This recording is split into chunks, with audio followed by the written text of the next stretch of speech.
Alors, Erev Tov, ce soir, c'est la troisième bougie de Hanouka. Et on va dédier ce cours pour l'élévation de l'âme de Monique Myriam Bat Moshe. Et pour la Refoua Shelema de tous ceux qui ont besoin de Refoua, Bezrat Hashem. Amen. Et donc la troisième bougie, le 3, chiffre 3, bon, il y a un lien un peu avec, j'ai pensé, avec Chabad, Chochma Bina Da'at. Pour quelle raison? Parce que la troisième bougie, elle peut nous faire penser à Chabad. Et pourquoi je parle de ça? C'est parce que justement, avant de venir, je regardais comme ça, il y a un Mahamar, c'est le Mahamar du Rabbi Rachab. Baruch She'asa Nissim. Qu'est-ce qu'on dit dans la prière de Hanouka? On dit Baruch She'asa Nissim la'avotenu, bayamim ha'em bizman hazeh. Béni soit celui qui a fait des miracles à nos pères en ce temps-ci. Et qu'est-ce qu'il explique, le Rabbi Rachab, dans ce Mahamar? On va le dire vraiment très brièvement, parce que c'est pas la peine de rentrer directement dans tout le contenu, parce que c'est trop profond pour parler de ça en une heure. Mais un point il dit que Baruch She'asa Nissim la'avotenu, béni soit celui qui a fait des miracles à nos pères. C'est qui est avotenu? Quand on parle d'avotenu, on dit Av, c'est la Chochma, et M, la Bina. Le père et la mère, c'est Chochma et Bina. On explique dans le Tanya. Pourquoi on dit que c'est le père et la mère, Chochma et Bina? Parce que le Chochma, ça représente l'éclair intuitif, c'est-à-dire quand la pensée est jaillie dans ton esprit, et Bina, c'est quand tu vas développer cette pensée. Mais l'union entre le Chochma et Bina, elle donne naissance à un enfant. C'est quoi l'enfant qui va naître de ta réflexion? C'est l'émotion qui naît dans ton cœur. Donc c'est pour ça qu'on dit que Chochma, c'est le père, et Bina, c'est la mère. Donc c'est l'union entre la naissance dans l'esprit d'une idée, avec le fait de méditer à cette idée, de se concentrer, de réfléchir, de trouver des exemples. Le fait d'unir ces deux forces-là, et c'est important que comme on dit, le point il doit illuminer le palais, le point c'est Chochma et Bina, c'est le palais. Ça veut dire que toujours on doit garder à l'esprit l'éclair qui est divin, en fait. C'est-à-dire que qu'est-ce qui jaillit dans Chochma et qu'est-ce qui jaillit en premier dans Chochma? C'est la lumière qui vient de Keter. Tu vois, ça c'est valable pour l'homme, mais c'est aussi valable dans tout l'enchaînement des mondes. Par exemple, à Rosh Hashanah, il y a une nouvelle lumière qui jaillit de Keter. Keter, ça représente la couronne qui surplombe les mondes. C'est cette lumière qui va transfigurer totalement le Seder Ishtal Shelut, l'enchaînement des mondes. Cette lumière-là, elle vient de la volonté de Dieu, c'est une nouvelle lumière qui descend dans le monde. Donc cette nouvelle lumière, elle correspond à la volonté de Dieu. Elle inclut en elle tout ce qui va naître dans la nouvelle année, tout ce qui va se produire durant toute l'année. Cette lumière-là, avec tous ces événements, elle jaillit au départ dans la Séphira de Chochma. Mais elle vient de Keter. Donc tu vois, cette lumière-là qui existe dans tout l'enchaînement des mondes, elle existe aussi chez l'homme. Tu vois, il y a une lumière qui vient de Keter. En fait, cette lumière qui vient de Keter, c'est quand tu étudies la Torah, la lumière de la Torah, elle vient aussi de Keter. Puisque ça vient de Dieu, c'est la pensée de Dieu. Donc cette lumière-là, quand un juif il étudie la Torah, quand cette lumière-là, elle va jaillir dans ta Chochma, sous la forme d'une idée, donc c'est l'éclair de Chochma. Cet aspect-là du divin, il doit toujours illuminer ton raisonnement. Ton raisonnement, c'est Bina. Tu ne dois jamais t'écarter de l'éclair premier. Ça, c'est un enseignement du Rabbi Rachab, du Rabbi Rayatz. Il explique que le point doit illuminer le palais. Ça signifie que tu dois toujours revenir à cet éclair-là, à la première idée. Parce que sinon, ton esprit, ton raisonnement, il risque de dévier par rapport au divin. Tu vois? C'est un principe. C'est comme l'arche, elle brille à l'intérieur du Kodesh HaKodashim, même la lumière de la Ménorah, même, tu vois, elle brille dans le Beth Amikdash, et ensuite elle éclaire le monde, elle se répand à l'extérieur. De la même façon, la lumière de Chochma, elle doit éclairer ton raisonnement sans cesse. Tu dois toujours revenir au point de Chochma. Donc c'est quoi l'union entre Chochma et Bina? Grâce au Da'at, va naître un sentiment dans le cœur. Le Tanya, il explique que ce sentiment, c'est l'amour de Dieu, la crainte de Dieu. Alors qu'est-ce qu'il dit? Baruch She'asa Nissim la'avotenu, béni soit celui qui a fait des miracles à nos pères. En fait, il a fait des miracles à quoi? À Chochma et à Bina. C'est ça qu'il dit, comment il explique le Rabbi Rachab. C'est-à-dire qu'il élève notre faculté, la faculté de Chochma. Il élève cette faculté par le fait qu'il fait briller dans la faculté de Chochma une lumière qui est au-delà de l'enchaînement des mondes. Il dit ça, Hanouka. C'est quand tu parviens à illuminer l'esprit d'une lumière qui est au-delà de l'enchaînement des mondes. Et donc, si tu vois, quand tu regardes l'aspect profond, le sens profond d'un verset de la prière, tu te rends compte à quel point il est chargé de sens, à quel point tu pourrais même le développer. Tu vois. En tout cas, ici, dans le Dvar Malchut, le point peut-être le plus important de tout le Dvar Malchut, aussi, il est lié avec ce qu'on vient de dire. Le point le plus important, c'est le fait que le miracle de Hanouka, c'est quoi qu'on a trouvé dans le Beth Amikdash? C'est quoi qu'on a trouvé? Une fiole d'huile pure. Tu vois, une fiole d'huile pure avec le tampon du Kohen Gadol. Donc tu pourrais réfléchir, tu pourrais dire même le Kohen Gadol, la particularité des Kohanim, c'est quoi? C'est qu'on dit que c'est Ish Chesed. C'est-à-dire que c'est un homme qui a la bonté. Et donc on dit, même le rabbi, il y a une sikha du rabbi dans laquelle il explique que c'était pas le Rav qui devait dire à l'époque à un juif s'il avait la lèpre. C'est le Kohen qui devait le dire. C'est pas le Rav qui devait. C'est pas le rôle du Rav, c'est le rôle du Kohen. Pourquoi? Parce que le Kohen, il est Ish Chesed. C'est un homme qui est plein de bonté.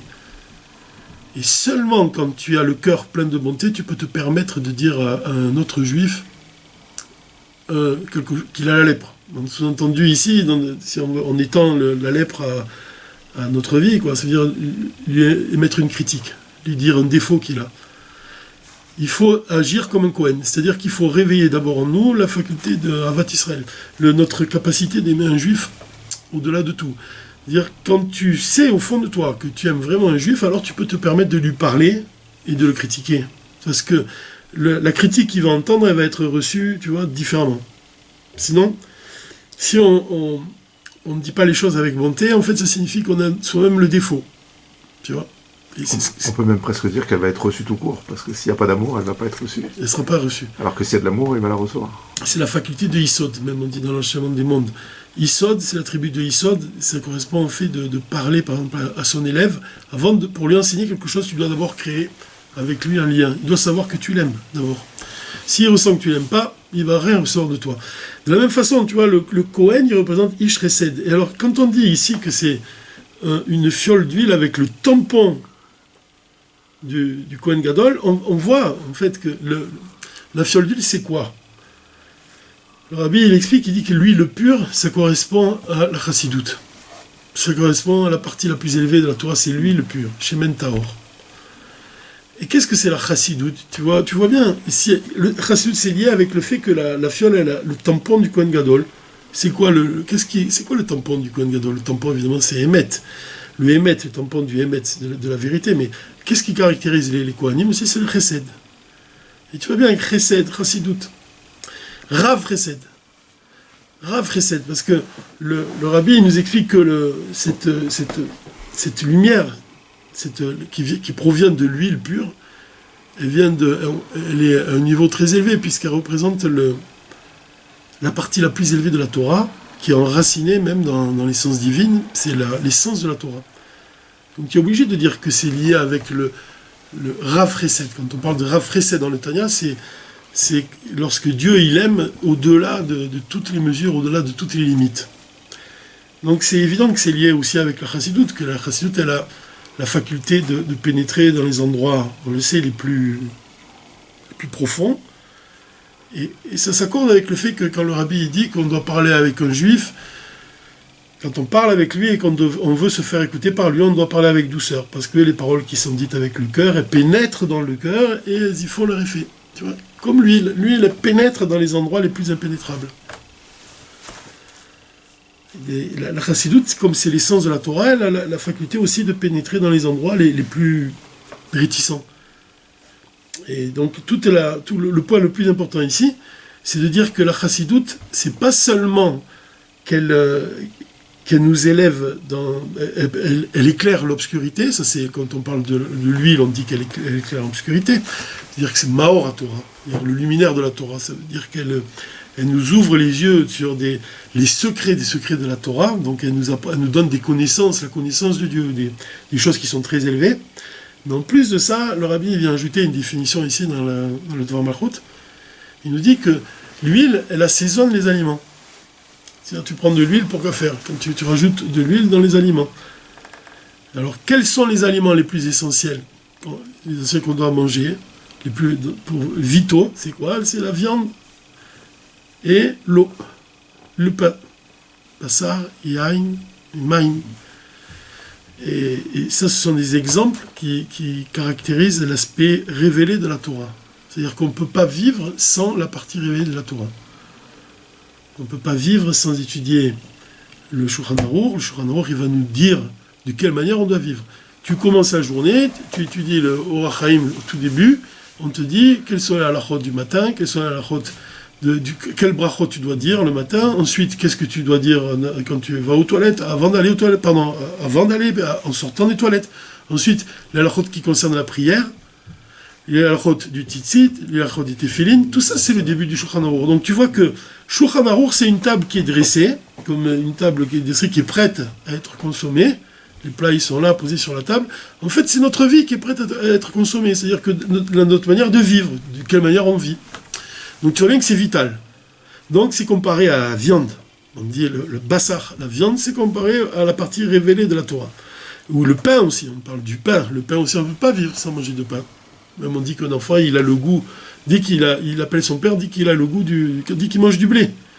Tu vois, c'est la fête des matzot, de Pessah, elle vient nous rappeler ça. Et l'eau, on ne peut pas vivre aussi sans eau. Donc tu vois que ces aliments-là, ils correspondent à la partie révélée de la Torah qui est indispensable à notre vie, qui nous disent de quelle manière on doit vivre. Maintenant, il y a le vin et il y a l'huile. Rabbi vient ajouter les deux. On peut vivre sans vin, c'est vrai. On peut vivre sans boire de vin. C'est pas vital comme boisson. Malgré tout, qu'est-ce que ça vient apporter à notre vie, le vin? Qu'est-ce que ça vient apporter? La joie. La joie et puis le goût. Comme tu dis, la joie, c'est du goût. Le goût aussi. Ouais, la joie, la simra, ouais. Même le secret, même. Tu bois du vin, le secret, il sort. Comme tu dis, mais ça, c'est quelque chose c'est un ajout. Tu vois, ça vient ajouter quelque chose. Et même le rabbi, il dit, c'est de la chayout, de la vitalité. Comme l'huile. L'huile aussi. L'huile, elle vient ajouter du goût aux aliments, mais tu peux t'en passer. Tu peux vivre sans huile. Tu peux manger très bien sans ajouter d'huile. Ça vient ajouter quelque chose. Qu'est-ce que ça vient ajouter? Donc, de la vitalité et du goût, de la simcha, comme vous avez dit. Et en fait, ça, le vin, il correspond au Zohar, par exemple, à la Kabbale, au Nistar Sheba Torah, donc la partie cachée de la Torah, c'est le vin. Et l'huile, il correspond à la Chassidut, c'est l'essence de la Torah. Là-dessus, il y a une distinction qui est faite entre le vin et l'huile, c'est laquelle on dit que l'huile correspond au secret des secrets de la Torah, et ça s'exprime par le fait, ça s'illustre par le fait que tu prends une olive et tu dois la concasser pour en extraire de l'huile, c'est plus dur que de sortir du vin, du jus de raisin, d'un raisin, tu l'écrases plus facilement. Ça correspond aux secrets de la Torah qui sont à notre disposition, qui peuvent être dévoilés avec facilité. Mais ce qui est encore plus élevé, tu vois, c'est l'huile d'olive. Donc c'est ça, on est là en plein dans l'huile d'olive. Là maintenant c'est la fête de Hanouka et c'est mitzvah mina moufra. C'est la mitzvah, c'est toujours mieux de la faire avec de l'huile d'olive. Bon. Donc l'huile elle vient symboliser quelque chose de très élevé, elle vient symboliser les secrets de la Torah. Mais alors comme on a dit il y a des aliments qui sont indispensables à la vie. On voit que le Shulchan Aruch et la Gemara et toute la partie révélée de la Torah elle est indispensable à notre vie. Mais le Zohar et la Chassidut, ils viennent apporter quelque chose en plus, c'est quoi? De la Chayout. Et là c'est ça, peut-être ça, c'est le point le plus important de tout ce Dvar Malchut, c'est que le Rabbi vient nous dire qu'on ne doit pas dissocier le Niglé du Nistar, de la Chassidut. C'est-à-dire, on ne doit pas dissocier la partie révélée de la Torah de la Chassidut. Ça veut dire que effectivement, tu peux te passer de l'huile, tu peux te passer du vin, mais ça vient donner quelque chose, ça vient donner un goût à l'aliment, à la viande, ça vient donner quelque chose à la nourriture, ça apporte un goût, quelque chose.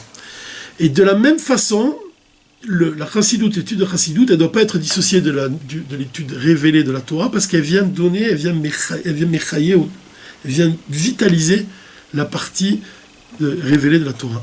C'est-à-dire que ça, on l'a étudié, quand on a étudié Inyan Chet Torah Chassidut, on a donné un exemple. Quand tu étudies le pshat, tu étudies le pshat, tu vois, c'est comparé Bon, le Pshat de Rashi, quand tu étudies le Pshat de Rashi sur le Rabbi, il nous donne l'exemple de Modéani. Modéani, je remercie Dieu il m'a rendu mon âme. Tous les jours, il me donne mon âme. Grâce à lui, il me redonne la vie, quoi. C'est ça, Modéani. Ça, c'est la partie révélée de la Torah qui vient nous enseigner ça. Ça vient nous enseigner, bon, on sait, on comprend à quel point c'est important. Mais le chidouche de la chassidoute, c'est de rajouter, non, il ne nous a pas donné n'importe quelle vie, il nous a donné une vie de juif. Je remercie Dieu qui m'a donné une âme juive. C'est-à-dire qu'il m'a donné la possibilité de percevoir la profondeur de la vie. Tu vois ? Donc ça, c'est ça le goût de la Torah. C'est-à-dire que quand tu as la connaissance de l'aspect vraiment profond de la Torah, c'est comme un aliment que tu goûtes, tu vas sentir même la halakha que tu étudies, ou que ce soit le verset de la prière que tu étudies, différemment. C'est comme là, comme on a dit, Baruch Shassanissim la nous, béni soit béni soit Dieu qui a fait des miracles pour nos pères. Ça, c'est le pshat. Mais dans la partie profonde de la Torah, la chassidut, elle vient te dire, c'est qui nos pères ? C'est Chochma et Bina. Ça veut dire, c'est ma faculté de comprendre. Et il a élevé ma faculté de comprendre à un niveau supérieur. Alors tu vas aller un peu plus loin. Tu dis, qu'est-ce que ça veut dire qu'il a élevé ma Chochma à un niveau supérieur ? Alors, tu prends un discours, un livre du Rabbi Rachab, La Source. Là-bas, il explique que la source qui jaillira de la maison de Dieu dans les temps futurs, il y a une source qui va jaillir du temple de Jérusalem et qui va arroser toute la vallée de Chittim. Ça, c'est la prophétie. La Chassidut, elle vient te dire que la source qui va jaillir de la maison de Dieu, c'est la source qui va jaillir de Keter, comme on a dit. C'est-à-dire cette lumière qui est au-delà de l'enchaînement des mondes. C'est la lumière des bougies de Hanouka, cette lumière-là qui est au-delà du monde. Elle va jaillir de la maison de Dieu, de Keter, et elle va arroser la vallée de Chittim. Chittim, c'est le mot Chittim, ça vient de Shtut, c'est-à-dire l'esprit de folie. Ça veut dire que la lumière divine va arroser l'esprit de folie. Quel esprit de folie ? L'esprit de folie qui est en nous. C'est-à-dire que la lumière divine, elle va illuminer notre âme animale, au point de la transformer. C'est ça la lumière de Hanouka. La lumière de Hanouka, elle vient pour transformer l'obscurité. Encore une fois, c'est le sujet du tzaddik, la différence entre le tzaddik et le Benoni. C'est-à-dire, le Benoni, il a une guerre qui est en lui, il a une âme animale qui l'empêche de percevoir le divin de manière... disons, c'est moins élevé que la perception du tzaddik. Le tzaddik, il a une perception du divin qui est claire, alors que le Benoni, il connaît une lutte. Sans cesse, il doit lutter contre sa mauvaise nature. Mais dans les temps futurs, la lumière qui provient de la maison de Dieu, cette lumière-là, elle va arroser la vallée de Chittim. Tu vois, elle va éclairer notre âme animale, elle va la transformer. Encore une fois, le Rabbi il vient nous dire que c'est précisément l'essence divine qui a ce pouvoir-là. C'est ce qu'on a étudié dans le cours dernier. Seule l'essence divine a le pouvoir de transformer le mal en bien. Donc tu vois, quand tu étudies Baruch Shassanissim, quand tu dis une prière, on est là en pleine fête de Hanouka. En plus, c'est pour ça que je dis c'est la troisième bougie, c'est vraiment une allusion à Chochma, Bina, Da'at, tu pourrais dire, ou Avraham, Yitzhak, Yaakov. C'est-à-dire que quand il y a cette lumière de Hanouka, quand tu dis cette prière, et que tu penses que de manière profonde, la Chassidut, elle va donner une nouvelle vitalité à ta prière, parce que ça n'exclut pas le pshat, ça n'exclut pas le sens simple, tu vois. Ça vient te donner une vision plus profonde. Cette vision-là, plus profonde, j'ai pensé qu'on pouvait la comparer à une image. Il y a une image qui est donnée dans la Torah. C'est qu'en fait, c'est même pas une image, c'est la vérité. C'est que quand Dieu il a écrit les tables de la loi, ça indique que son écriture, elle a transpercé les pierres. C'est vrai. Elle a transpercé la pierre de part en part, et on voyait les lettres, on les lisait des deux côtés, d'accord ? Mais la pierre représente quoi ? Si tu veux, j'ai pensé qu'on pouvait faire une comparaison. On peut donner cet exemple pour expliquer ce que c'est un tzaddik. Et ça convient avec ce qu'on dit ici. La pierre représente la matière. La matière, l'écran qui nous cache le divin. La matière, elle cache le divin. On ne voit pas la parole de Dieu qui s'habille dans la matière. La matière, elle vient cacher le divin, d'accord ? Mais quand on dit que l'écriture de Dieu, elle transperce la matière, ça veut dire que l'écriture de Dieu, elle est au-delà de la matière. C'est même elle qui l'a créée. Et ça peut être comparé à ce qu'on dit. On dit qu'un tzaddik, il est capable de voir d'un bout du monde jusqu'à l'autre bout du monde, jusqu'à l'autre extrémité. Ça ressemble à ça un peu. Le regard de Dieu, l'écriture de Dieu, elle transperce la matière des tables, et le tzaddik, il est capable de voir d'une extrémité du monde à l'autre extrémité du monde. Ça veut dire que la matière non plus, elle n'empêche pas de voir le divin qui est dans ce monde. Au contraire, pour lui, c'est pas un écran. Au contraire, il va se servir même de la matière pour voir. Ça l'élève. Comme on voit que l'élévation qu'on est l'âme divine, quand elle descend dans le corps, grâce au corps, elle peut s'élever à un endroit encore plus haut. De la même façon, pour lui, le monde, pour un tzaddik, il ne correspond pas à un voile, au contraire. Donc en fait, les lumières de Hanouka, quand tu dis que Baruch Shassanissim la nous, quand tu dis que Dieu, soit béni, mon Dieu, qui donne à ma chokhma, qui donne à ma faculté, ma perception, ma compréhension, la faculté de voir d'un bout du monde jusqu'à l'autre extrémité du monde. Ça veut dire c'est-à-dire de voir la profondeur des choses. Et la profondeur des choses, elle s'exprime dans les différents paliers de compréhension de la Torah. Tu vois, le fait d'étudier le pshat, le remez, le drash, le sod et l'essence de la chassidoute, l'essence de la Torah, la chassidoute. Donc, en fait, ici, le point, tu peux comprendre à quel point c'est important la chassidoute, et à quel point même la fête de Hanouka, puisque c'est la fête de lumière, et puis c'est la fête, comme on a dit, l'huile. On a dit qu'il y a deux niveaux de l'huile. Donc, le niveau de l'huile qui va donner du goût aux aliments, ça veut dire le fait de goûter un aliment, et ça s'exprime dans le fait de comprendre la Torah de manière profonde et de toujours l'associer à la partie révélée de la Torah. C'est-à-dire que tu dois ressentir la Kedusha, même quand tu étudies la Halacha, tu ne dois jamais oublier que c'est la Torah de Dieu. Moi, je me souviens de ça parce que j'ai essayé de comprendre. Qu'est-ce que ça veut dire ça? C'est un exemple très simple. Quand tu étudies, tu vas au Kollel, et que tu étudies la Torah, que tu passes comme toi, par exemple, vous étudiez tous les deux toute la journée, des heures entières.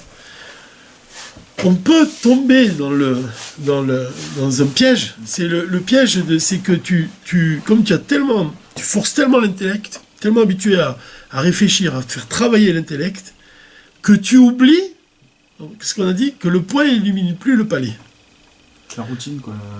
C'est un peu... La routine. Ça veut dire quoi, la routine? C'est... Ouais, oublier quoi? Oublier l'essentiel. C'est quoi l'essentiel? Le but. Hachem, que c'est la Torah de Dieu. Bien sûr, c'est le but. Le but, c'est Hachem. Le but c'est Hachem, la Torah de Dieu. Et ça, c'est exactement ça le sujet de Hanouka. C'est-à-dire que les Grecs, ils ont voulu... Quand on dit qu'ils ont voulu nous faire oublier la Torah, ils n'étaient pas contre le fait qu'on étudie la Torah. C'était pas ça. Figurez-vous même que 100 ans avant l'histoire du Nes de Hanouka, il y avait un roi, Talmaï, qui a demandé aux Juifs de faire une traduction de la Torah en grec. Et c'est uniquement en grec, la Gemara a dit que la Torah pouvait être traduite, parce que c'est une langue qui est considérée une belle langue. Seulement, le fait qu'ils ont traduit la Torah en grec, la Torah, elle nous dévoile ensuite que c'est une des choses les plus graves qui a été faite après le péché du veau d'or. Pour quelle raison? C'est parce que l'ordre de la traduire, il n'a pas été fait par Dieu, il a été fait par le roi, ce roi Talmaï, et ça a provoqué que Yenika les Chitsonites. Ça veut dire que les Grecs, ils ont voulu qu'on fasse une traduction de la Torah pour étudier la Torah, mais pour en garder seulement l'aspect intellectuel et pour occulter l'aspect divin. C'est-à-dire que ce qui les dérangeait, au fond, c'était le principe, c'était la Emouna. La Emouna. Cette Emouna juive, la Emouna pure, l'huile pure, c'est la Emouna en Dieu. Même, tu sais, même combien c'est sacré, même aux yeux des plus grands rabbanim, et aux yeux même de tous les maîtres de Chabad, on dit, c'est écrit, ils le disent dans des histoires, qu'ils étaient émerveillés, les rabbanim Chabad, les admorim Chabad, quand ils voyaient un simple juif dire les Tehillim. Parce que c'est l'expression de la Emouna pure en Dieu. L'image que... Moi je cite tout le temps ce livre-là, je dis tout le temps qu'il faut étudier ce livre, il faut l'étudier vraiment, le lire et l'étudier, c'est les mémoires, le livre des mémoires, c'est Sefer Zichronot. Vous l'avez lu? Si vous avez la chance, c'est une merveille ce livre, c'est le Rabbi Ratz qui a écrit. Il va être bientôt traduit, réédité par le Rav Benjamin Gorodetsky à Paris. Il est en passe d'être réédité. Il s'appelle le livre des mémoires. Et c'est une merveille de livre. Parce que c'est le Rabbi Rehatz, il te décrit, c'est ça les lumières de Hanouka, c'est les premiers chassidim. Le Rabbi Rehatz, il te décrit la naissance du chassidisme, la naissance même du Baal Shem Tov. Et pourquoi je vous dis ça, c'est parce qu'il dit qu'un chassid, c'est quelqu'un qui lit, il a les mains dans un tonneau de hareng, tu vois, il travaille avec les mains, il travaille durement avec les mains, il dit en même temps des psukim, des Tehillim, il dit des Tehillim en même temps. Ça, c'est l'expression de la Emouna pure, la plus pure. Ça, c'est... Moi, je me souviens, une fois, j'étais chez le Shabbat, à Mezibouche, chez le Baal Shem Tov, et on était à la Seudat Shabbat, tu vois, on était en train de manger, et il y avait le Rav Écoutiel Green. Il était avec nous, à l'époque c'était notre mashpia dans le voyage. Et il a dit comme ça, on était juste, tu vois, on était à l'époque, la Seuda, on mangeait Arnasat Olchim, juste, on pouvait voir le tombeau du Baal Shem Tov de la fenêtre, tu vois. Et on mange comme ça, il était en train de tout ça, on disait les chaïm, on mangeait, et puis à un moment, il y a un juif qui est venu, qui ressemblait comme ça, mais vraiment, on aurait dit un cocher du Nagala du Baal Shem Tov, tu vois. Il est arrivé, il est venu s'asseoir devant moi, et il a commencé à me parler en yiddish. Et je comprenais tout ce qu'il me disait. Bon, moi je parle allemand, tu vois, je parle couramment allemand, mais j'ai jamais appris le yiddish. Et je comprenais tout ce qu'il me disait. Je dis, mais comment ça se fait que je comprends tout ce qu'il me disait? Moi je lui répondais en hébreu, il me répondait en yiddish. Et puis je dis, on est à côté du Baal Shem Tov, c'est pour ça que je comprends. On doit recevoir une hashpa du Baal Shem Tov. Et à un moment, le Rav Yehutel Green, il me dit, Yaakov, il me dit, dis quelque chose. Alors moi je lui ai dit, comme ça, j'ai dit, je me souviens pas exactement ce que j'ai dit, tu vois, mais en gros ça voulait dire qu'on était à quel point c'était important l'humilité, la nava, à quel point c'était important c'est la condition vraiment quand on a chassé vraiment l'orgueil qui est en nous le plus total. Et même le Rabbi dit qu'on a conscience de notre petitesse, et en même temps on a la possibilité de s'élever.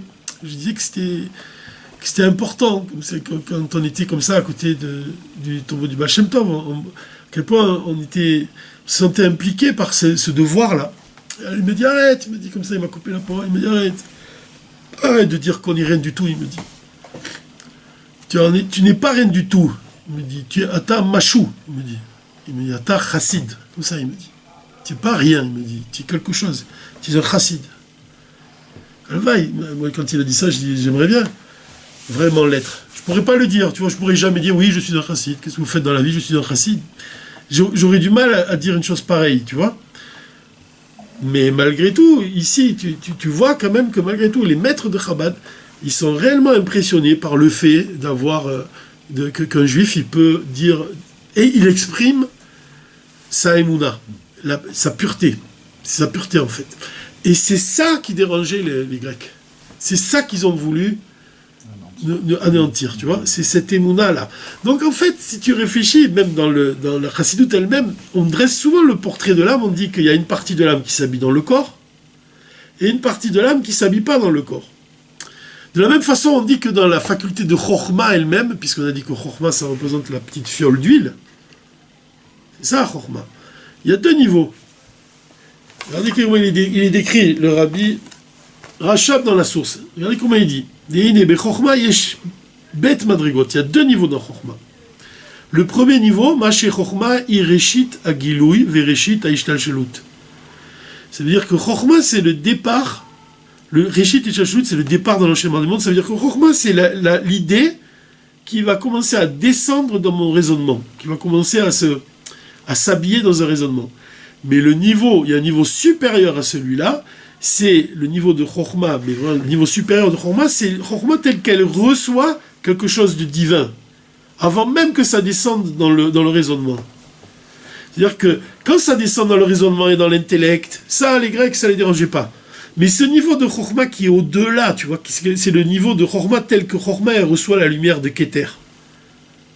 Tu vois, ça correspond même, tu peux dire, même ça correspond, c'est ça l'essence de l'âme. C'est-à-dire que l'essence de l'âme, elle ne s'habille pas dans le corps, elle ne s'habille pas dans l'intellect, elle est au-delà. Ça, cette partie de l'âme qui ne s'habille pas dans le corps, c'est celle-là d'où provient la émouna, la foi. d'où provient la volonté même. C'est le Keter, il y a 2 niveaux dans le Keter. On parle de quoi dans le Keter? Le plus haut niveau, il y a Pnimiut Keter, c'est quoi? C'est le plaisir. Et Chitzoniut Keter, le niveau en dessous, c'est la volonté. Donc tu vois que le plaisir et la volonté, même un plaisir qu'un juif il peut ressentir à étudier la Torah, ça dérangeait les Grecs. Parce que ça, c'est l'attachement d'un juif à Dieu. Parce que ça, c'est le lien qui unit un juif à Dieu. Ça, ils n'ont pas supporté ça. Et c'est pour ça que le miracle de Hanouka, il s'exprime par cette petite fiole d'huile qu'ils n'ont pas réussi à atteindre. Ça, ils n'ont pas réussi à la détruire. Ça fait penser exactement, il y a un discours chassidique de la Mourazaken, vous vous rappelez de ce discours, on avait dit qu'il y avait une femme qui était venue, la femme d'un prophète, elle est allée voir Elisha, il a dit que mon mari est mort et j'ai plus rien, il me reste plus rien. Et en fait, le Mourazaken, il a expliqué que la femme du prophète, ça représente, c'est l'âme juive. Et Elisha, qui va voir le prophète, elle va voir Dieu. Et elle dit à Dieu, l'âme, elle vient de dire à Dieu, il me reste plus rien, j'ai plus d'amour pour toi. Pourquoi? Elle dit parce que la femme du prophète, elle dit, le créancier, je devais de l'argent, le créancier, il a pris mes enfants, il les a enlevés. Dans la profondeur, ça veut dire quoi? Ça veut dire que le Yisera, il a pris mon amour que j'avais pour toi, la crainte que j'avais pour toi, il les a pris, j'en ai plus. Et qu'est-ce qu'il répond à Elisha? Donc c'est en fait Elisha, c'est béni soit-il, Dieu, qu'est-ce qu'il répond à l'âme? Qu'est-ce qui te reste? Alors l'âme, elle lui dit, il me reste juste un petit peu d'huile, un pot d'huile. Alors Elisha lui dit, prends cette huile et remplis-la dans des petits récipients et tu les vends. Et le reste, qui te restera d'huile, tu pourras vivre avec. Donc, le Mourazaken, il explique, il dit que l'huile qui te reste, en fait, qu'est-ce qui me reste? L'âme dit, il me reste uniquement de l'huile, un peu d'huile. Qu'est-ce que c'est? Cette huile-là, c'est l'essence de l'âme. Et ce point-là, c'est le point qui est lié à Dieu que personne ne peut toucher. Et en fait, c'est ça, Hanouka. C'est que les Grecs, ils n'ont pas réussi à atteindre cette petite fiole d'huile. Cette fiole d'huile, elle correspond à quoi, en fait? C'est quoi dans le Hanouka, c'est quoi? Le rabbi, il associe Hanouka à quoi? Au Yutet qui se lève. Juste avant, qu'est-ce qui prépare Hanouka? C'est Yutet qui se lève. Ça veut dire Yutet qui se lève, qu'est-ce que c'est cette fiole d'huile? C'est la Chokhma, vraiment de la sagesse de Dieu, mais à un niveau supérieur, ça représente la chassidoute. De la même façon, il y a un discours chassidique dans le Likutei Torah, que ça, c'est obligé de l'étudier aussi. Donc, il faut noter, sur le cahier de texte, il faut étudier c'est vraiment, comment ça s'appelle? Le livre des mémoires. Le livre des mémoires, c'est Chronote. Et le Likutei Torah, Parashat Shmini, le Mahamar sur le Léviathan.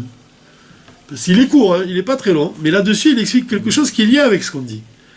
On dit que dans les temps futurs, dans le festin, il y aura le Léviathan, on va manger du Léviathan, et du Shorabar. Le Léviathan, c'est un poisson énorme qui vit au fond des mers. Hein? Pourquoi tu fais ça? C'est quoi? Il est aussi grand que la Terre, c'est ça, non? Ah, mais il est immense. Il est immense. Mais il est caché. Et le Shorabar, enfin, il est pas. Et le Shorabar, c'est un bœuf, non? Ah, c'est le bœuf, alors, je me rappelle plus. Et lui aussi, non, mais il est très grand, il est très grand. Mais à quoi ça correspond, l'un et l'autre? À quoi ils correspondent? Le Léviathan, il correspond à la partie cachée de la Torah, et le Shorabar, il correspond à la partie révélée de la Torah. Et la Mourazaken vient de dire qu'il y a 2 sortes de sadikim. Il y en a un qui est attaché à la partie, comment on dit, profonde de la Torah, comme on a dit, c'est comparé à quoi? Au vin, à l'huile. Et il y en a un autre tzaddik qui est comparé en fait à la... Enfin, lui, il exprime tout l'aspect révélé de la Torah, et comme on a dit, c'est la viande, le pain et l'eau. Et en fait, ça correspond à quoi? Au shor, au bœuf, tu vois, c'est même le bœuf, c'est le shor, c'est la viande. Et la viande du poisson, elle est plus liée avec... c'est pourquoi on la mange avant? Vous savez pourquoi on la mange avant le Shabbat? On mange d'abord le poisson, après la viande. Ça, j'ai entendu ça du Rav Ofen, il a expliqué une fois. Il a dit que, parce que quand on mange de la viande, c'est une descente spirituelle. Et quand on mange du poisson, c'est une descente moins grande. Alors pour que l'âme descende avec plus progressivement, on commence par manger le poisson et ensuite la viande. Ouais. C'est plus progressif. En tout cas, tu vois que la Nourazaken, pourquoi il nous ramène l'exemple du Shorabar et du Léviathan, pour nous expliquer qu'il y a la Kavana, ça correspond au Léviathan, c'est le tzaddik qui est comme la Harizal, ici par exemple la Harizal, ou Rabbi Shimon Bar Yochai, c'est-à-dire tous les maîtres de tous ceux qui sont attachés à la profondeur des choses, à la profondeur de la Torah. Et puis tu as le tzaddik qui correspond au Shorabar, lui il est attaché à la matérialité, au feu, à la matière de ce monde, à la partie révélée de la Torah. Quel est le plus fort des deux? Et en fait, qu'est-ce qui va se passer dans les temps futurs? On dit que l'un, il va faire la shrita à l'autre. On dit que le Léviathan, il va lui faire la shrita au Shorabar avec sa nageoire. Et en même temps, le Shorabar, il va donner un coup de corne, il va faire la shrita au Léviathan avec sa corne. Donc la Mourazaken, il dit que l'un, il élève l'autre. C'est-à-dire que l'un, il a besoin de l'autre. Donc on ne peut pas dissocier la partie révélée de la Torah de sa partie cachée. Malgré tout, il dit quand même, que le plus important, c'est la Kavana. Parce qu'il dit que la Kavana, la partie profonde de la Torah, elle inclut en elle la partie révélée de la Torah. Tu vois, le plus important, c'est la profondeur. Et ça s'exprime, aujourd'hui, tu pourrais donner l'exemple d'un enfant, la prière d'un enfant. Le rabbi il donne toujours cet exemple-là. L'enfant, il prie Dieu sans l'intellect. Tu vois, la partie, comme on a dit, la partie révélée de la Torah, elle correspond à l'intellect, comme on a dit. Ça ne dérangeait pas les Grecs. Mais la profondeur, le fait qu'un enfant il prie Dieu, que Dieu il fasse partie de sa vie, ça dépasse l'intellect, c'est au-delà de l'intellect. Ça, ils voulaient supprimer. C'était insupportable pour eux. Voilà, et même aujourd'hui, tu vois encore ça. Et ils ont voulu apprivoiser la Torah par le fait qu'elle soit traduite et la réduire à quelque chose d'intellectuel. La détourner.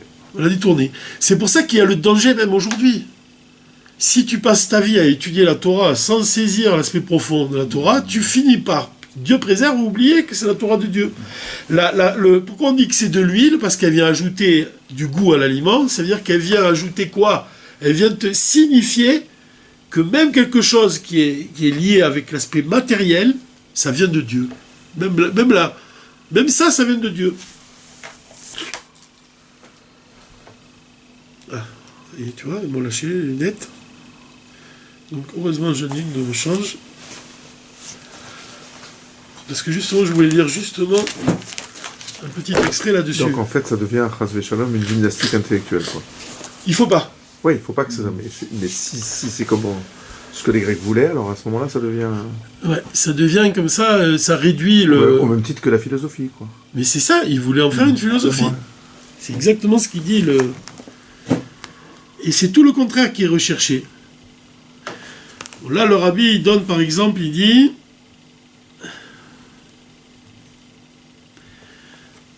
dit... Là, ça n'a rien à voir avec... Quand on a dit que c'était la chassout, elle est comparée à de l'huile, et qu'elle doit pénétrer dans les endroits les plus obscurs, il dit, Veikar, Veshlemut, Vegilou, Yachemen. Quand est-ce que l'huile, on voit qu'elle atteint son rôle de la manière la plus parfaite? C'est quoi? C'est chez Betoran, Banes, Hachemen de Chanouka, Naase, chez Bechodesh Kislev, chez Nidgale, Bedorot, chez Achareze, Beyutet Kislev, chez Bo Itri, Likar, Aïnan, de Yafutsu, Meetra, Chutsa. Tu vois, l'huile, le miracle de l'huile, c'est quand on parvient à ce que les sources de la chassidoute se répandent à l'extérieur. C'est ça le jour de Yutet Kislev. Tu vois, c'est pas seulement que la chassidoute elle vient pour pénétrer dans la partie révélée de la Torah pour lui donner du goût. C'est ça, en fait, c'est ça les sources à l'extérieur. Dans la Torah elle-même, ça commence, tu vois. C'est-à-dire que la chassidoute, elle vient éclairer la partie matérielle de la Torah. Elle vient à l'extérieur, c'est considéré comme l'extérieur d'une certaine manière. Tu vois, l'aspect révélé de la Torah, c'est l'extérieur. Donc elle éclaire les deux, elle éclaire l'intériorité et l'extériorité. Elle est intérieure elle-même, Dieu, on dit que c'est le plaisir de Dieu. Le plaisir de Dieu. Il le dit dans un Mahamar, même quand on dit que Dieu il joue avec le Léviathan, en fait c'est ça que ça veut dire. Ça veut dire que Dieu, son plaisir, c'est la profondeur de la Torah, c'est l'essence de la Torah. C'est ça son plaisir. Tu te rends compte? C'est ça le point ici qui est important. C'est que ce plaisir-là, il doit illuminer toutes les parties de la Torah. Il doit éclairer toutes les parties de la Torah. דקה, השם יברך ייתן לכם חנוכה שמח, השם יברך לכל משעותיכם לטובה לברכה ולהצלחה וכן רצון וממש.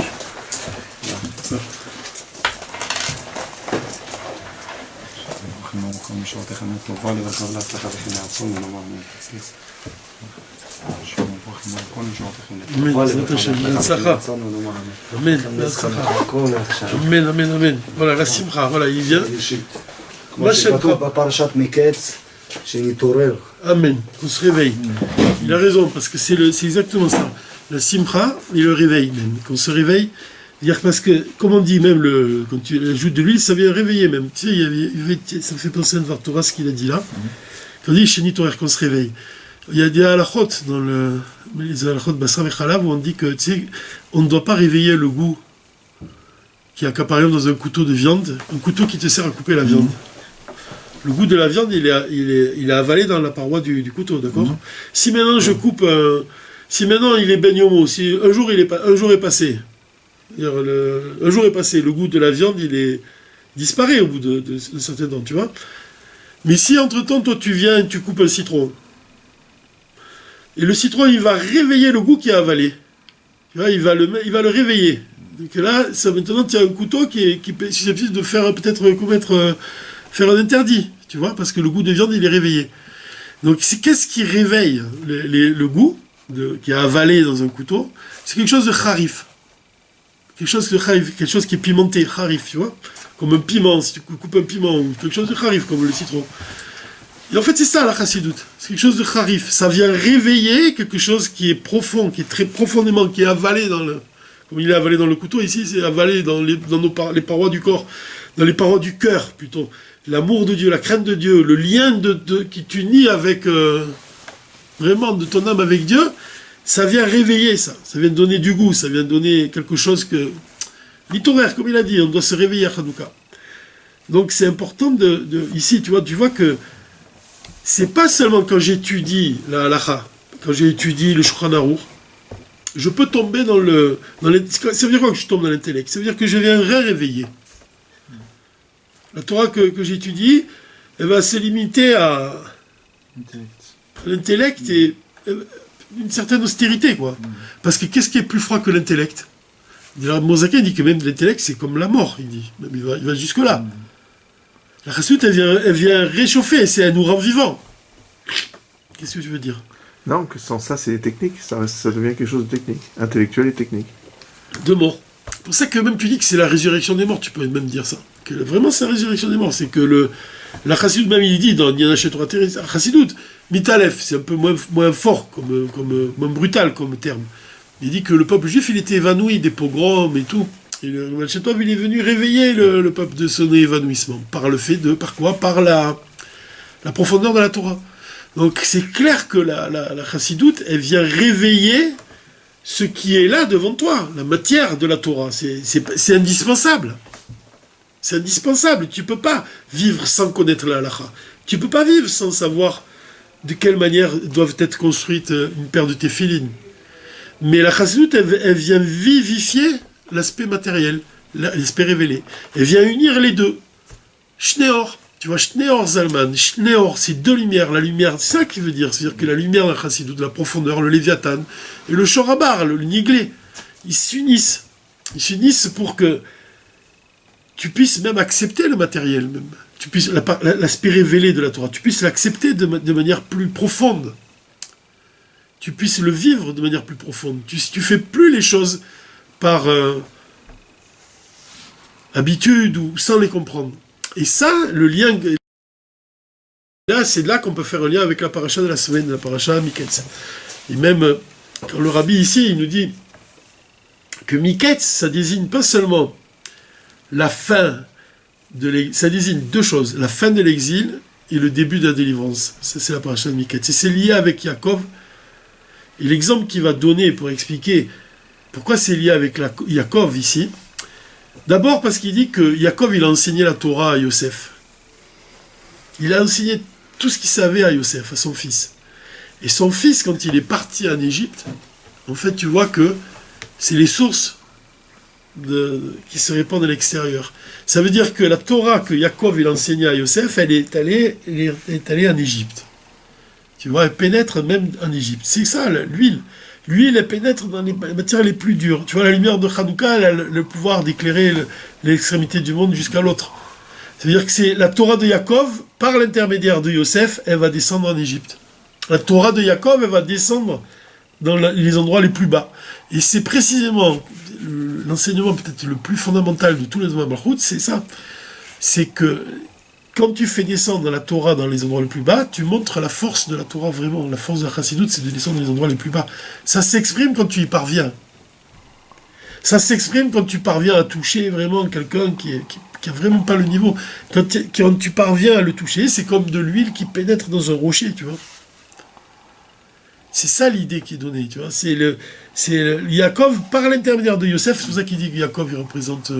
Comment il dit que Yaakov, je crois que c'est Chochma et Yosef c'est Malchut. L'un avec l'autre, c'est la descente de la lumière du monde d'Atsilut dans le monde de Bia. La descente de la lumière divine dans les endroits les plus impurs. À quoi tu le vois même ça? Tu vois que l'essence de Dieu elle parvient dans les endroits les plus impurs. L'exemple qui donne le Rabbi, c'est que le premier commandement, Anochi, c'est quoi? C'est de l'Égyptien. C'est-à-dire que l'essence de Dieu, qui symbolise l'essence de Dieu en Égypte, tu la trouves. Dans les endroits les plus obscurs. C'est ça qui veut dire que c'est pas seulement que tu éclaires ton être à toi, les lumières de Hanouka elles doivent parvenir à l'extérieur, ça veut dire, et même à l'extérieur, ça doit être une source à l'extérieur. C'est-à-dire que l'extérieur, il doit à son tour devenir une source vers l'extérieur, un extérieur toujours, reculer toujours les limites. Et c'est marrant parce que quand tu prends une flamme, tu vois ça aussi. Tu prends une flamme, tu l'allumes, et tu peux l'allumer encore une fois, encore sur une autre fois, une fois à l'infini. Tu diminues pas la flamme, la première flamme, t'as vu ou pas? C'est un exemple qui est donné dans la Torah. Elle se diminue pas, t'as vu, quand tu allumes une autre flamme, celle-là, tu peux allumer des flammes à l'infini. Alors, tu vois, il y a quelque chose ici de profond. Ça veut dire que quand tu dois faire en sorte... D'abord, tu pourrais dire en premier, que le fait d'illuminer un juif, ça ne te diminue pas, au contraire. Cette force-là, elle est à l'infini en toi. Elle ne diminue jamais, au contraire. Elle va se renforcer de plus en plus. Répandre des sources à l'extérieur. Je me demande même, tout à l'heure en allumant la troisième bougie, quand j'étais chez moi, je me suis même demandé si, tu vois, on dit que la flamme, tu vois, tu vas allumer une autre bougie, je me demande même si la deuxième bougie que tu allumes, elle renforce pas aussi, renforce pas un petit peu la première. Je me suis même demandé. Parce qu'elle était faible, et le fait que j'ai allumé, elle a un peu monté. Je sais pas, je me suis demandé même si, en tout cas dans la réalité c'est comme ça. Le fait d'aider un autre juif, ça t'élève à toi de toute façon. Et ça t'enlève rien. Et ça t'enlève rien. Tu vois, il y a tellement de choses à prendre à partir de l'huile. C'est même plus que ça ajoute. Bon, mais ça ajoute, c'est d'ailleurs pour ça qu'il dit ça le Rabbi. À toi. Le Rabbi il dit dans Ve'atat Tetzavé que la lumière de... Comment il dit? Il dit que la tête, elle envoie... tête, Rosh Ben Israël, le Rabbi, il envoie les pieds, c'est-à-dire le chassid, faire une mission, et il dit, en fait, que les pieds, ils amènent la tête à un endroit où la tête, elle ne pourrait pas aller toute seule. C'est-à-dire que le Rabbi, il a besoin de toi. Sans toi, il ne peut pas se rendre là-bas. Autant, on a parlé de ça au propos de la shichut, que le chaliar, c'est sûr qu'il amène de la lumière à l'endroit où il se trouve. On a même dit plus que ça, c'est que les gens de la communauté qu'il va rencontrer, ils vont lui apporter aussi de la lumière. C'est réciproque. Et même on a dit l'exemple du Rav Moshe Lazar, quand il a dit au Kinous HaShuchim, il a dit que c'est un miracle que le Rabbi il a fait de moi un chaliar. C'est ça Je crois qu'il n'y a pas plus bel exemple que celui-là pour parler de Hanouka en fait. Tu vois, quand tu vois le chaliar qui dit, c'est un miracle que le Rabbi il a fait de moi un chaliar. Ça veut dire que le Rabbi, c'est comme la lumière qui vient allumer une autre lumière, et que lui maintenant il a la lumière du Rabbi, il peut la donner à quelqu'un d'autre. Et ça c'est un miracle. Ça veut dire pas seulement parce qu'il reçoit sa lumière du Rabbi, mais aussi parce qu'il peut la donner. Le miracle, il est dans les deux. Ça va dans les deux sens. C'est le fait que, le miracle, c'est le fait que, grâce au chaliard, il va lier ce juif-là au rabbi. En même temps aussi, tu te rends compte? Et il va, grâce au chaliard, celui-là, il va illuminer un autre juif, c'est grâce aussi au chaliard. C'est un miracle que le rabbi lui a fait d'être un chaliard. C'est comme cette flamme que tu peux allumer sans cesse à l'infini. Et là, pour vous dire, par exemple, au sujet de l'huile, voulez-vous le dire, parce que j'ai oublié de vous le dire souvent. Regardez la bracha qu'on dit dans la fin de la Torah. On dit, et d'Asher.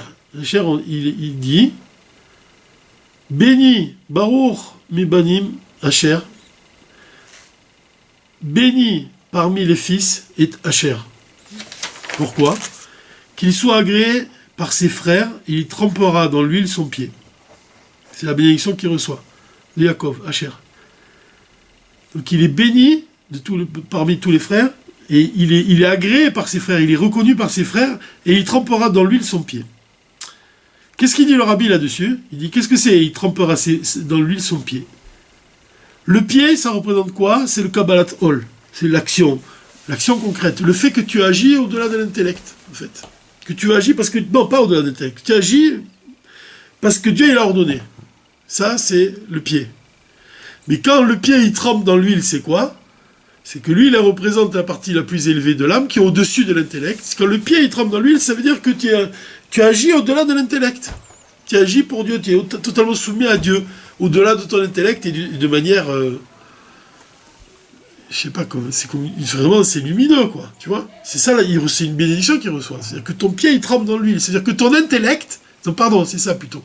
Que ton intellect, il est dominé par ce qui est au-delà de l'intellect. Tu vois?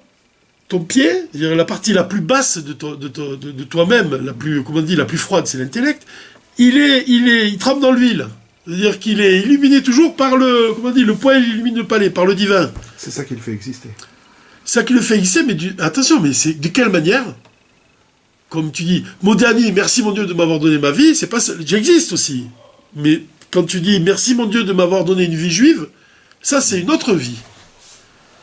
Alors, tu as vu, ça c'est ce que dit la Chassidoute, d'accord? C'est ce que dit le Rabbi. Tu dis que la bénédiction d'Asher, c'est que il agit toujours au-delà de l'intellect, l'essence de son âme, elle l'illumine en fait. En fait, c'est comme s'il disait, c'est un chassid, tu vois. La bénédiction d'Asher, c'est le Rabbi, c'est le Rav Moshe Lazare qui dit merci, tu as fait un miracle, tu m'as fait de moi un chassid, d'accord? Rashi, qu'est-ce qu'il dit de ça? Il te dit, regarde qu'est-ce qu'il dit. Il dit, il se faisait agréer. Qu'est-ce qu'il est reconnu par ses frères? On va devoir arrêter un peu, mais on va finir là-dessus. Il se faisait agréer par ses frères, ça veut dire qu'il était reconnu par ses frères grâce à l'huile. Pourquoi? Dan Pikinon, c'est comme ça qu'elle appelait cette huile, Dan Pikinon.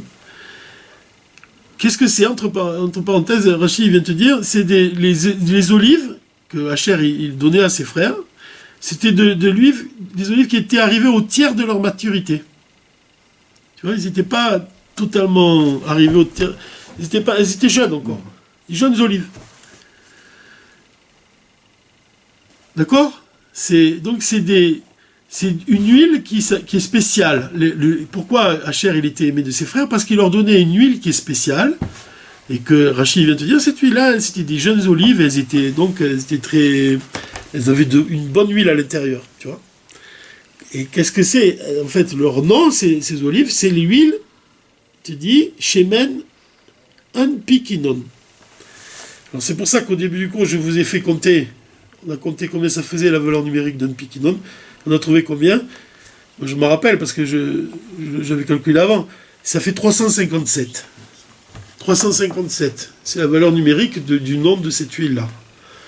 Tu ajoutes 1 qui représente le char à Kolen, le nom lui-même. Tu arrives à 358. C'est quoi? Le Mashiach. C'est la valeur numérique du Mashiach. Tu vois, déjà ici, tu l'as là. C'est pour te dire que l'huile, elle est liée au Mashiach, dans tous les cas. L'huile, c'est lié au Mashiach. Il n'y a pas de...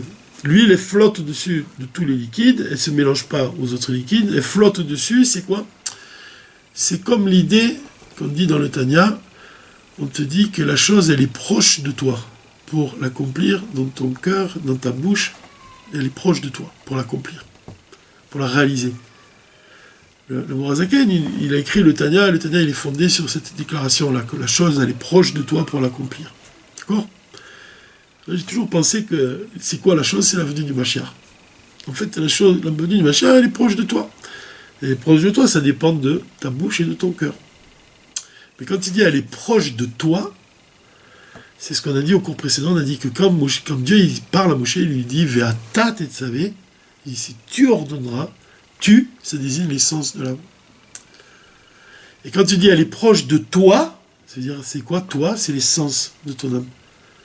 La venue du Mashiach, la chose, elle est proche elle dépend de l'essence de ton âme. Elle dépend de révéler l'essence de ton âme. Tu vois, tout le sujet de l'huile, les katit les maor, c'est-à-dire que tu prends des olives, tu la brises, tu prends en extraire l'huile, et tu allumes la menorah. En fait, Ve'ata tetzavé d'Israël, tu ordonneras aux enfants d'Israël de t'apporter de l'huile d'olive pure concassée pour allumer la menorah. Le rabbi il te dit, c'est quoi cette huile pure ? En fait, c'est même cette Hanouka. D'où elle vient, cette huile pure ? Elle vient du fait que toi-même, au fond de toi, tu ressens le manque du Mashiach. Et c'est ce que disait la Mourazaken sous l'histoire du prophète Elisha avec la veuve qui vient le voir. Il lui dit, tu rempliras l'huile, ce qui te reste, c'est l'essence de ton âme. C'est-à-dire que tu serviras Dieu uniquement grâce à ce lien que les Grecs ils voulaient abolir. Un juif, il est capable de servir Dieu uniquement, même si tu n'as pas de l'amour pour Dieu. Elle disait, la femme du prophète, il ne me reste rien, j'ai plus d'amour. Elle dit, c'est pas grave, il te reste quoi ? Une petite fiole d'huile. Ça voulait dire quoi ? Tu n'as plus d'amour pour Dieu, c'est pas grave, il te reste ce petit lien que tu as avec Dieu. Ce petit lien, en fait, c'est le lien. Tu vas servir Dieu avec ça. Tu vas verser de l'huile dans ces petits récipients. C'est quoi les petits récipients ? C'est les kelim, les mitzvot. C'est-à-dire que toutes les mitzvot que tu vas faire, c'est plus avec l'amour de Dieu, c'est plus avec la crainte de Dieu, c'est uniquement avec Kabbalatol. Ce lien-là, c'est le lien parce que tu es lié, tu ne peux pas faire autrement que de servir Dieu. Et tu vivras avec ce qui te reste, et là-dessus, c'est quoi ce qui te reste ? Dans un autre discours, le rabbi il explique que c'est quoi la lumière qui reste en haut ? C'est la lumière du Mashiach qu'on ne voit pas. On reçoit pour le moment qu'un reflet de la lumière de Dieu. Et dans les temps futurs, on va recevoir ce qui reste en haut, parce qu'on ne voit pas. C'est ça qui va se dévoiler, tu vois. En fait, les lumières de Hanouka, c'est un peu cette lumière-là qui vient de ce qui reste en haut. Alors, Bezrat Hashem, que ces fêtes de Hanouka, ils nous amènent très rapidement à la venue du Mashiach. Bezrat Hashem et Karov, là, on peut arrêter là.